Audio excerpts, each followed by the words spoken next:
thank you for tuning in. Welcome to my channel and welcome to this new video here. I'm Birgit from Koba.Siani and today I want to show you my new t-shirt pattern Johanna, which I'm wearing here, which comes with a few options. At first, two color options. This is one of the colors, but Johanna can also look like this here. You can sew her with a gathered side seam or without gatherings. And you can make your Johanna with long sleeves like this here. You can play with the sleeve length, but you can also sew her as a top like this here without any sleeves. Additionally, there is a really very simple pattern hack included in the sewing instruction, which I'll also explain to you not in this video but in this one here. You can also sew the Johanna without any collar. Then the t-shirt will look like this here if you choose the neckline of the color B, the big one here, which covers the shoulders, or the Johanna can look like this here with an off-shoulder neckline if you choose the neckline from the color A. The pattern is available in all my shops. The links you will find below this video here in the description box.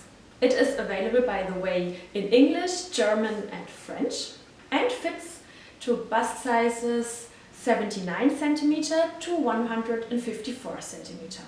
The pattern is included in DIN A4 size, so that you can print it out at home. But by the way, this size fits also on US letter size paper.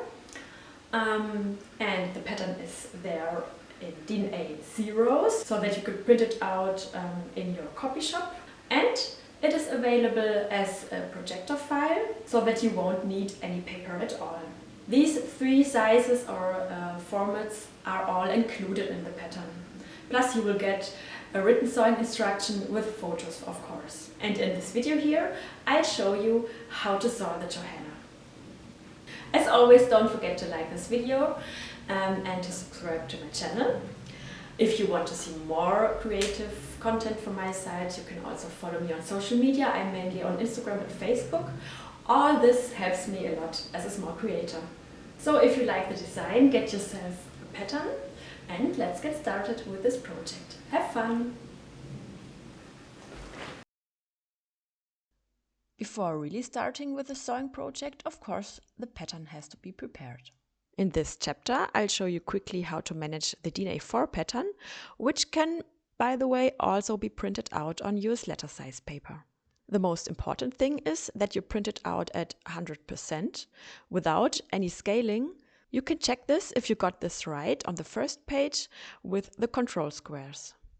After printing out the pages, they are then assembled along the dashed lines, and each line has got an identification number, and you just put the same numbers next to each other. Another important thing is that for most of my patterns, all patterns have layers. The different sizes and also sometimes the languages are located on different layers, which can be selected or hidden. This means you can save some ink and print out only the sizes you will need for your project. How to choose the correct size, a size chart, and some simple pattern adaptations are also explained in the written sewing instruction. But I'm also planning a general video about this and my patterns, and as soon as this is released, I'll link it for you here. As soon as this giant puzzle is done, we can glue the pages together. I'm showing you here my favorite method, but of course you are free to do it as you like. Mostly I assemble the short rows of pattern first and then glue those rows together afterwards. And as you can see, I'm working with a glue stick here. So one side of the assembling line, I'm cutting along this line, and then I'm using the border at the other page as a gluing border to glue the pages together. Like this, I'm going through the pattern until the whole pattern is in one piece. But of course, not all assembling lines have to be glued. This depends on the placement of the pattern pieces. Now, specific to the Johanna pattern, Depending on the option you've chosen, you don't need all pages of the DIN A4 or US letter size paper pattern. But for the video, I've printed all 55 pages. Here you can see now the assembled pattern. At the top means on pages 1 to 18, you'll find the body with the gathered side seam, plus the control squares and a size chart. Then comes the sleeve and the pattern pieces for collar A. The pages for these pieces you'll see here in the video. Then below you will find collar B. And on pages 41 to 55 you'll find the body without gathering. At the body, please note that there are two neckline options depending on the collar option you will choose. And collar A has got two side seam or width options. Please choose here the one which suits best to your fabric. More stable jerseys need more width. These are, for example, cotton elastan jerseys or also stretch velvets. And softer, more flowing jerseys need less width. These are, for example, viscose elastan or modal elastan jerseys. Matching to the neckline options, of course, we have also two options at the sleeve, depending on the collar option you will choose. And for the armhole piping for the top, there is to mention that it is in one size for all sizes, and it's not in a matching length to the armhole. Means in any case it is too long for the armhole and the ends have to be cut after sewing the piping on. By the way, if you want your pattern to be flexible for different options, just cut into the paper at the upper part, then you can fold away the paper part you don't need for collar option A. At the same time you can unfold it again, just in case you want to sew a Johanna with collar B. When you see me here now cutting out my Johanna t-shirt, you will notice that I don't place all the pattern pieces at once on the fabric, but I place and cut one after the other. For this technique, I fold the fabric parallel to the selvage in the width of that pattern piece I'd like to cut. Then I place the pattern piece along the fold line and cut it. Like this, I cut all the pattern pieces. I even sometimes place the sleeves under each other and not besides each other, which is not the case here in this video because for my size they fit next to each other. Both requires a little bit more time when cutting your fabric, but saves a lot of fabric. This is also the reason why the pattern pieces in my cutting suggestions in the written sewing instruction are shown without fold. Besides the cutting suggestion for each size and option, you will also find the exact fabric amounts you'll need for your personal Johanna option. There is also to mention that the seam allowances and the hem allowance is included already in the pattern, so you can cut the fabric right along the contours of your paper pattern. But before cutting into your fabric, don't forget to do these two things. Please wash and iron your fabric before starting into the project. And please check the elasticity of your fabric, if it's suitable for the Johanna sewing project. And how to do this I'm explaining in this video here, which is linked here at the top. Generally, you can also say that for the Johanna t-shirt, if you choose to make the collar A, viscose elastan fabric is better because like this, the fabric drapes better around your shoulders, but also a cotton elastan is possible. Please just make sure to use the correct side contour option in the collar A pattern pieces. If you chose to make collar B, a more stable jersey is better. But if you fell in love with a viscose jersey and you absolutely want to make your Johanna with collar B in viscose fabric, then just cut the under collar in another more stable elastic fabric, just like a cotton jersey or a French terry. This gives your collar B the needed stability. Also, collar B is quite fabric consuming, so if your main fabric isn't enough for all the pattern pieces, you could also cut the undercollar of collar B in another fabric because of these reasons.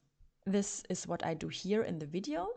Like this, you can also see clearly in the video what's the undercollar and the upper collar. And while color B only consists of 2 pattern pieces, we have in total 4 pattern pieces for color A. The lower color is the narrow one and the upper color is the wider one. And for each of them, of course, there's the front and back colors.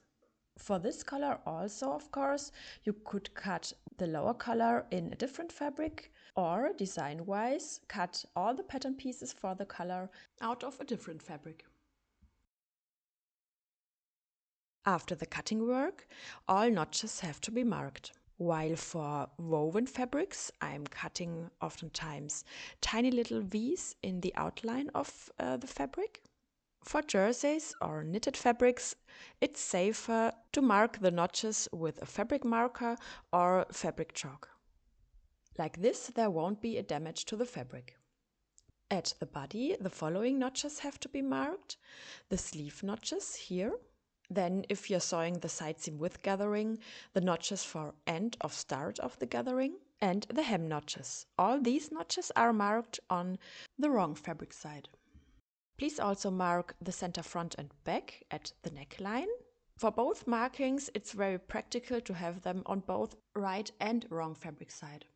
At the sleeves, if you sew any, of course we also need the sleeve notches and the marking for the sleeve center. At the sleeve also we mark the hemline.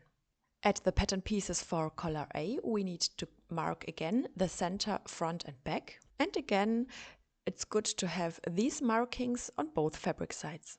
The other notches at the color A, here, you only need for the sleeveless top. Additionally, please add a sign to the back collar pattern pieces to the wrong fabric side, just to not confuse the front and the back collar. At color B, the notches for the shoulder seams are marked and of course the center front. Again, it's quite helpful to have these 3 notches on both fabric sides. I start now with color A. If you've chosen the color B, you can skip this and the next chapter. At first, I cut 2 pieces of the elastic band with the length like the short side of the lower collar. Then the front and back collar of each, the upper and lower collar, are put together with their right fabric sides and they are pinned along the short edges at the sides of the collar. At the lower collar, now the sides can be closed just as they are now.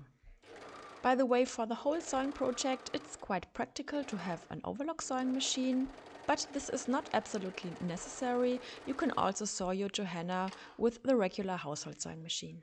Please choose an elastic stitch type then. So this was the lower collar. As the upper collar will have gatherings at the sides, we have to prepare the side seams there in a different way. At first, I stitch along the sides with my regular household sewing machine with a straight stitch with the maximum stitch length, and I don't secure the beginning and ending of this seam, but let the thread ends just hang loose for a few centimeters. This seam goes through both layers of the upper collar and is placed at a distance from the edge of around 5 mm. When you pull now at one of these threads, the edge is gathered. The length of this gathered distance should be as long as the side of the lower collar, means as long as the elastic band we've cut before. These elastic bands are now pinned along the sides. It's a bit hard to see here because I'm using a frame elastic, means a transparent silicone elastic band. This is just what works best for me, but you can also use a regular elastic band. Please make sure that the band is not twisted, that the extra width is distributed equally, and that the length of the gathered edge is now as long as the elastic band. In this stage, the sides of the upper collar can be closed now too. It is a bit tricky to make that seam. Just sew slowly. Make sure to pull out the pins early enough and keep controlling the gatherings. Then the 2 collar layers are brought together. The lower edge is now pinned with their right fabric sides facing. Please make sure that each the back collars and front collars are together. The markings on the back collars will help you not to confuse both. At the side seams, you can put the seam allowances into different directions so that this area won't get too thick afterwards. When the lower edge is now prepared, it can be sewn together all around.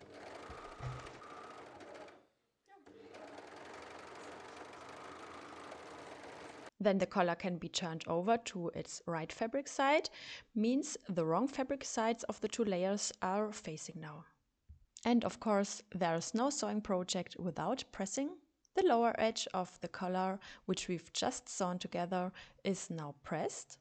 And here you can make sure that the seam line is slightly tilted towards the lower collar. If you like to, you could also additionally stitch down the seam allowance on the undercollar, but this is not totally necessary.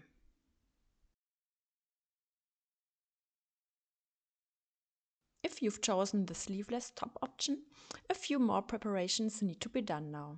The edge, where the armhole later will be at the collar, needs to be finished. This is the edge between the two top markings. As a trick to get this right, I fold at first the seam allowance at this area to the inside, pin it, just as it has to look like later.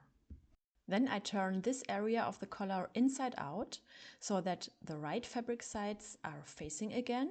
Then I pull out my helping pin and I pin together the edges exactly.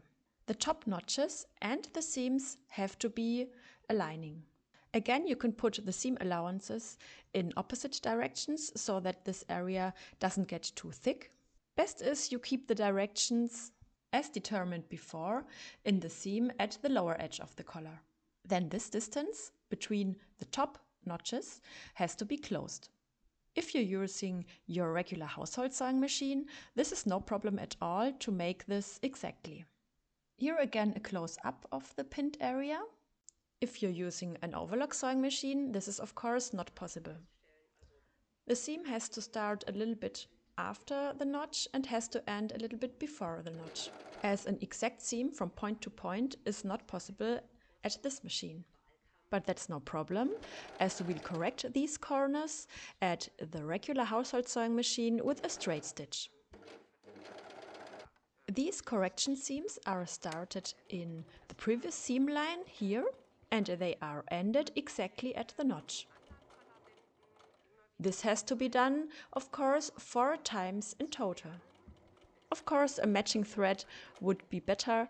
I only thought that for the video and for the contrast, I'll keep the white thread. Then the seam allowance is cut in at the notches. Please be really careful when cutting and only cut right before the seam end. By the way, the ends of the overlock seam I've already threaded into the overlock seam here just to secure the ends. Then the collar is turned back to its right fabric side and the seam allowance corners are pulled to the outside like this. Then, as a last preparation step for collar A for the top, these edges are ironed. On both sides, of course. For collar B, the center back must be closed at first. So I'm putting the collar pieces again on fold along the center front with the right fabric sides facing, and I pin the fabric edges along the center back.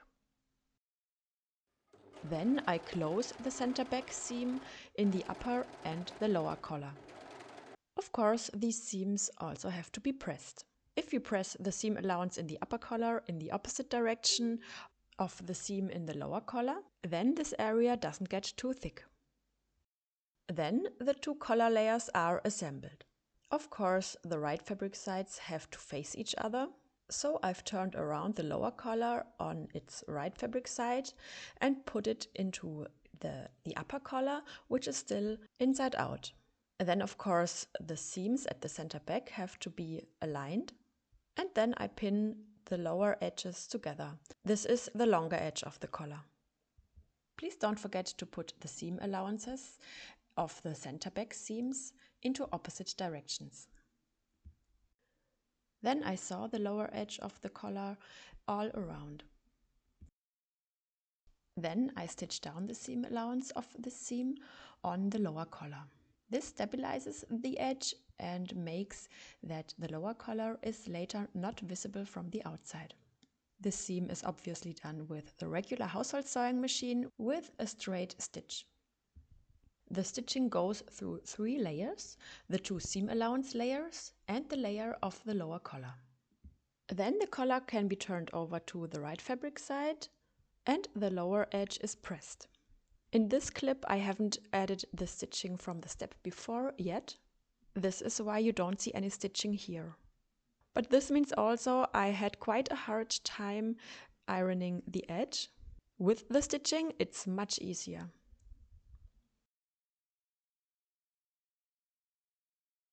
This chapter here is now only relevant for the option with collar B. So if you're sewing another option, you can skip it. The shoulder seams are now closed.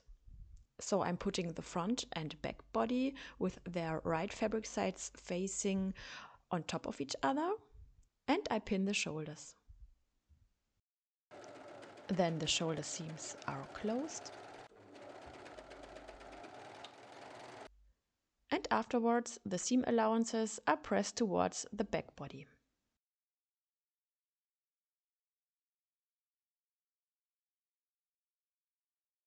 Next I pin the sleeves to the armhole. Of course, this chapter can be skipped if you're making the sleeveless top. During this step, the different collar options look a little bit differently.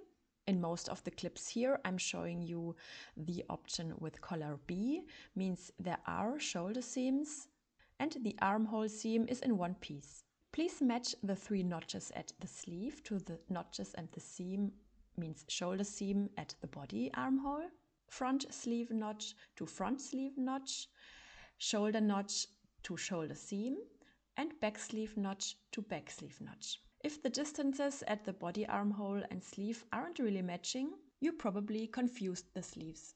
By the way, you see me already pinning from the sleeve side, as this will also be the side from where I'll be sewing, means with a sleeve layer on top, and like this I can pull out the pins more easily. So while the whole thing with the shoulder seams for collar B looks like this, like a big cross, it looks like this for collar A. Each armhole seam is divided into 2 sections. Then I'm sewing in the sleeves. As already mentioned, I'm sewing with the sleeve layers on top. Make sure that the shoulder seam allowance is still pointing to the back. So either you make 1 seam per armhole or 2, depending on your option. Then the seam allowance of the armhole seam is pressed towards the sleeve. Because of the rounding, I'm only working with the tip of my iron.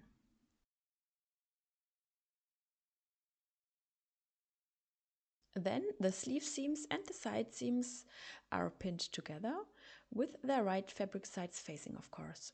If you've chosen the side seams without gathering, you can just close the sleeve seams and the side seam in one piece. Also for the sleeveless option, it's clear that there is no sleeve seam, but only a side seam. For the gathered side seam option, some more steps have to be done.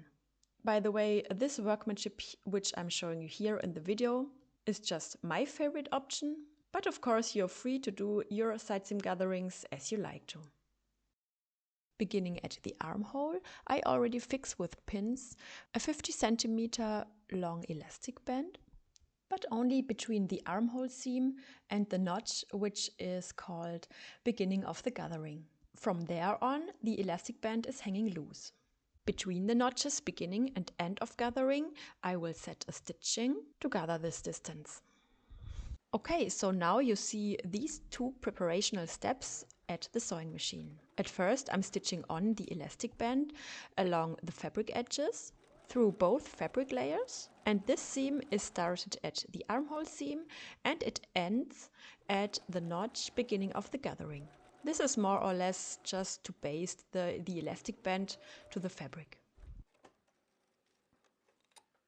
Then I put the elastic band aside and set the gathering seam. This seam also goes curved through both fabric layers. It starts at the notch beginning of the gathering and ends at the notch end of the gathering. As before for collar A, please use a straight stitch with the maximum stitch length. Don't secure the end and the beginning of the seam, just let the threads hang loose for a few centimeters and stitch around 5 mm away from the fabric edge. Then you measure on the elastic band downwards from the notch beginning of the gathering, this distance here according to your size, and mark the spot on the elastic band somehow. I do this with a pin. This distance is the ready length of this section of the side seam. The lengths are different for each size. This is due to the length grading of the pattern. Then this marked spot on the elastic band is brought together with the notch end of the gathering. When I pull now on one of the thread ends of the gathering seam, which we've set before, the side seam can be gathered until it reaches the same length as the elastic band. Of course, the extra length has to be distributed equally, and you should take care that the elastic band is not twisted. Like this, I fix the fabric along the elastic band with pins. Then the side seam is prepared for sewing. By the way, to repeat the steps on the other side, I'm turning around my t-shirt like this, so that I can always start this seam at the sleeve. Here you can see me sewing this. I'm starting at the sleeve cuff, the seam is straight and simple, and here I reach the armhole seam. Then comes the small upper section of the side seam with its not gathered, and here starts the gathered section. I'm really taking my time here, and while sewing I still try to control the gathers so that they are as even as possible.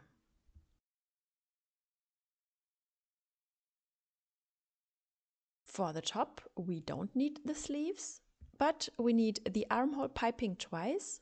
This is a pattern piece which you also find on the pattern sheets. It's in one size for all sizes. As this piping will take away some space at the body, I cut off a stripe along the armhole with a parallel width to the fabric edge of 1.5 centimeter. Then I prepare the pipings. I fold and iron them lengthwise to the half. The right fabric side is to the outside. You also have to know about the piping that it doesn't fit to the armhole, it's always too long. This is because of my sewing technique. You only pin the beginning of the piping to the armhole, all the open edges are together. The rest I'm putting in place when sewing.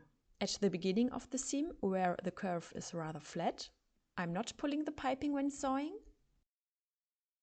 Then in the lower section of the armhole, where the curve is quite steep, I'm pulling strongly the piping when sewing it on. And at the end of the seam, again at the flat curve section, I again don't pull the piping when sewing it on. And here comes the armhole seam. I begin at the top with no traction of the piping. Then comes the lower section of the armhole. Here I'm pulling quite strongly at the piping when sewing it on. Like this, it will lay smoothly around the curve when it's pressed properly later. Then I reach again the point where the armhole curve is flatter at the top of the pattern. Again, I sew on the piping without traction. Then the armhole has to be pressed, and here I take care that the seam allowance is pointing towards the body. In the end, we only have to cut the ends of the piping. Please take care that you cut in an angle which follows the original neckline curve. Again, the views for the different colors for this sewing step here is a little bit different, but I'll show you all three ones here in the video. Let's start with color A. Here it can be helpful to pin at first the open edges on top of each other. Of course, the seams and the notches for the center, back and front are aligning. And I also take care that the seam allowances at the side seams of the collar are still in different directions. as they were sewn before in the lower seam of the collar. Especially with the rolled in edges of most jerseys, it's easier to manage these two layers first before adding the third layer, the body. To get the direction of the collar right, at first you have to turn it over to its wrong side so that the lower collar, the one without gathering, is visible now at the outside. Then please check if the front collar is pointing towards the front of the t-shirt and the back collar is pointing towards the back of the t-shirt. If everything is correct, you can pin the collar now to the body. The center front and back notches, of course, have to be aligned, as well as the side seams of the collar with the shoulder notches at the sleeves. As you can see, the seam allowance is laid here to the right fabric side of the t-shirt. Later, when the collar will be turned downwards, the seam will be covered. The way the pattern piece of the collar is slightly longer than the distance at the neckline, so you will have to pull the neckline a tiny little bit to fit in the collar. When you're making the sleeveless option, everything is quite similar, only that the linking seam between the collar and the neckline is in two pieces instead of all around in one piece. Here also the lower collar, the one without gathering, is showing now to the outside. The notches for the center back and front are aligning, and due to the armhole and the already finished edge at the collar, the points where these two seams begin and end are clear also. For collar B, the collar is also turned over so that the lower collar, you can recognize it here because of the different fabric, is showing now to the outside. Like this, it is pinned to the neckline, and here also the seam allowance is laid to the outside of the t-shirt. The seam in the collar is put to the center back at the neckline. The center front notches are aligning, as well as the shoulder notches in the collar with the shoulder seams. After having closed the seam all around, or in case of the sleeveless top in two sections, the ends of the overlock seams are threaded into the overlock seams to secure these. Here a darning needle with a bigger eye is very useful. As already mentioned, a simple pattern hack for the Johanna would be to leave out the collar completely, and at this point of the sewing process you will find a detailed instruction in the written sewing instruction, but for the video I decided to do a separate one, which I'll link you in the description box. We're continuing with the hem now. At first, both body and sleeve hems are folded and ironed 2 cm towards the wrong fabric side. At all vertical seams which meet the hem, we'll cut in the seam allowance. This cut is done at the final hemline, means 2 cm above the fabric edge. And of course, the seam allowance is not cut in completely. The part of the seam which really holds the fabric together is not cut. Then the lower section of the seam allowance is put in the opposite direction of the upper part. Like this area doesn't get too thick. Then the hem can be pinned. Afterwards, the hem can be stitched. I'm using here a cover stitch sewing machine, but of course there are really many options. For example, you could also use a zigzag stitch from your regular household sewing machine, or you could use a twin needle. You can really use whatever you like to. Just make sure that the seam is elastic.